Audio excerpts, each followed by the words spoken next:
तो चलते रहो, मैं ले रहा हूँ धीरे धीरे चलते। हाँ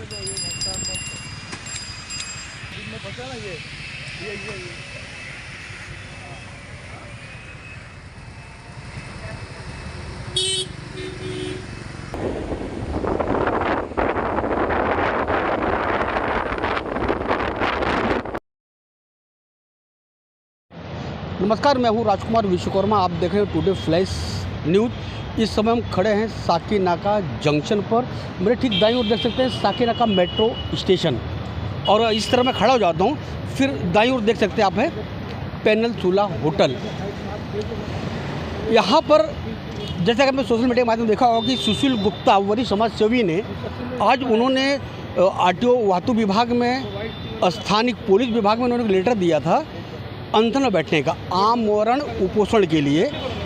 आज क्यों करने वाले उपोषण, इसके पहले भी आपने देखा होगा कि हमारे इसी न्यूज़ चैनल पर वो बार बार 90 फीट की जो ट्रैफिक की समस्या है, समस्या 90 फीट की ही नहीं, इस 90 फीट पर मैं चाहूँगा थोड़ा आगे आइए। 90 फीट में जो रास्ता देख रहे हैं आप, इस रास्ते से गुजरते हुए कम से कम 5 ऐसे स्कूल हैं और जूनियर कॉलेजेस हैं जहाँ पर बड़ी संख्या में लोगों की आवाजाही होती है। और इसी मार्ग से अगर कोई पेशेंट जाना होता है तो भी कहीं न कहीं ट्रैफिक की समस्याओं से उनको जूझना पड़ता है। ये समस्या सुशील गुप्ता की नहीं है, ये समस्या चांदीवली विधानसभा में जो लोग भी रहते हैं सभी लोगों से जुड़ी समस्या को मुद्दा हमेशा बार बार उन्होंने शायद 3 से 4 मरतबा आपने हमारे इसी न्यूज़ चैनल पर देखा होगा। सुशील गुप्ता जी हमेशा मुस्तैदी से ट्रैफिक की समस्याओं का समाधान किस तरह हो, चाहे वो आरटीओ के लोग हों, परिवहन विभाग के लोग हों या सारी पॉलिटिशियन, सभी लोगों से उन्होंने चर्चा की है। अगर उनकी चर्चाओं पर ध्यान नहीं दिया गया है तो बार बार आंदोलन करते हैं। और ठीक इनके मेरे दाईं ओर खड़े हैं क्रांति राणे, जो शिवसेना युवा सेना के चांदीवली विभाग के विभाग अध्यक्ष भी हैं। सुशील भाई, मैं सीधा आपको बताऊँ राणे जी, ये बताइए कि समर्थन आपका है इस जो समस्या को लेकर? अपना सुशील गुप्ता जी जो आज आंदोलन चेतावनी दी थी, किसी कारण से नहीं, क्यों पूछेंगे हम। सुशील गुप्ता जी के साथ तो समर्थन है, मगर ये जो परिस्थिति यहाँ की अभी आप देख रहे हो कि यहाँ पे आपने अभी बोला कि स्कूल है, कॉलेज है, जब पालक अपने बच्चे को छोड़ने जाते तो उनको बहुत सारी दिक्कतों का सामना करना पड़ता है। और कोई पालक के ऊपर से तो गाड़ियाँ चली जाती है। तो ये सब दुविधा देख के सब साहब ने जो अभी काम लिया है, इसके लिए हमारा इनके साथ हमेशा समर्थन रहेगा।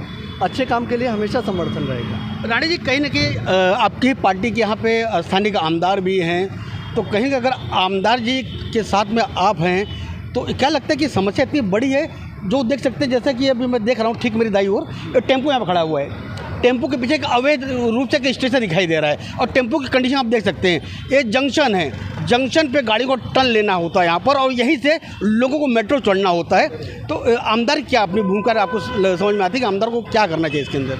आमदार जी तो अभी सब इसमें काम कर ही रहे हैं, पार्ट पूरा थोड़ा बाकी। अभी हमको युवा सेना बन के उतरना पड़ेगा इस चीज़ के लिए, ताकि ये समस्या जल्द से जल्द सब सॉल्व हो जाए, सबकी सॉल्व हो जाए।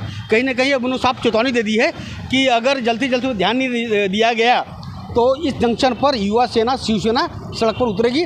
सुशील जी, मैंने देखा है बार बार आपने ट्रैफिक समस्या को लेकर आमरण उपोषण किया है, आंदोलन किए, बार बार आपको जेल भी जाना पड़ा है, चौकी जाना पड़ा है आपको, फिर भी आपको डर नहीं लगता कि इस तरह की जन समस्या को लेकर जब अनशन करने बैठते हैं और फिर बाद में आपके अनशन को उसी दिन ध्यान दिया जाता है जिस दिन आपने दिशा तय की होती है?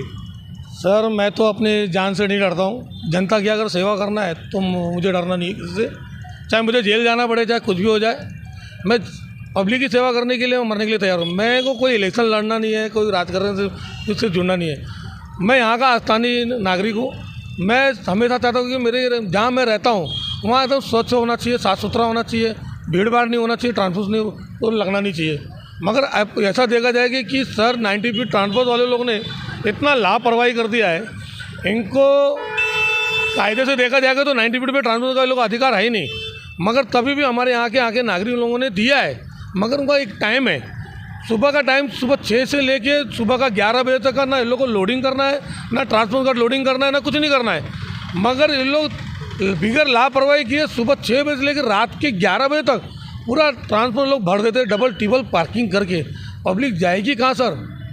हम किसी को यहाँ से भगाना नहीं चाहते, हम चाहते करके रोजी रोजी चले सकता, मगर सर रोजी रोजी चलने का तरीका होना चाहिए। देख सकते हैं आपके आंदोलन का असर साफ तौर पर आपने आंदोलन तो नहीं किया है, लेकिन कहीं ना आपके लेटर का असर दिखाई दे रहा है। आरटीओ ट्रैफिक विभाग के लोग यहाँ पर आवाजाही चालू कर दी है, टोचन लेके घूम रहे हैं। तो मैं कहना चाहता हूँ कि आज आपका अनशन इतना बड़ा असर हुआ, लेकिन आपने किया नहीं, क्यों नहीं किया? इसके पीछे कारण क्या है? सर ऐसा मैं नहीं मैं इसलिए आपको आंदोलन मैंने पीछे ले लिया क्योंकि काफ़ी मेरा रात को तबीयत ज़्यादा ख़राब हो गया था। सर्दी खांसी जुकाम है, मौसम भी चल रहा है, बात करने को जम भी नहीं रहा है। उसकी वजह से मैंने आंदोलन पीछे लिया हूँ, क्योंकि डॉक्टर साहब ने मेरे को कहा कि आप पहला स्वच्छ हो जाओ, बाद में फिर आंदोलन करो, क्योंकि अभी मौसम ख़राब है, आप बैठोगे धूप में बैठोगे तो आपका ज़्यादा तक हो जाएगा, तो आप थोड़ा हो जाओ। तो मैंने 2-3 तारीख का मैंने अनशन का तैयारी किया हूँ कि 2-3 तारीख को मैं अनशन में बैठूँगा। मैं पीछे तो हटने वाला नहीं सर। मैं सर अभी तक कितने अपना अनशन किए इस तरह के? सर 2017 से लेकर अभी तक मैं कर ही रहा हूँ। फिर भी आप थके नहीं अभी तक?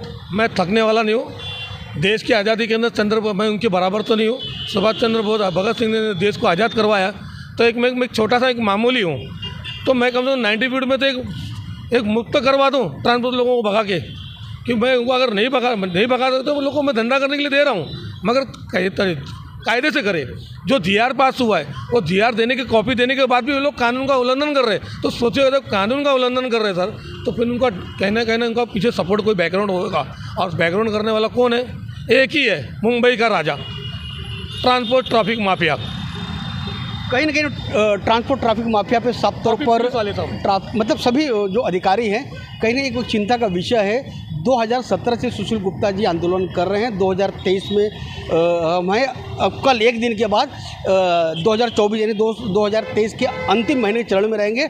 मात्र 31 दिन का समय और बचा है 2024 में जाने के लिए, लेकिन उन्होंने साफ तौर चेतावनी दे दी है कि मैं अनशन करता रहूँगा, बार बार करता रहूँगा, जब तक 90 फीट को ट्रैफिक माफियाओं से मुक्त न करवा दूं। अब ये देखना होगा कि आने दिनों के अंदर इनके आंदोलन का कितना बड़ा असर परिवहन विभाग पे पड़ता है, मुंबई पुलिस पे पड़ता है, ट्रैफिक विभाग पे पड़ता है। आज के लिए बस इतना ही।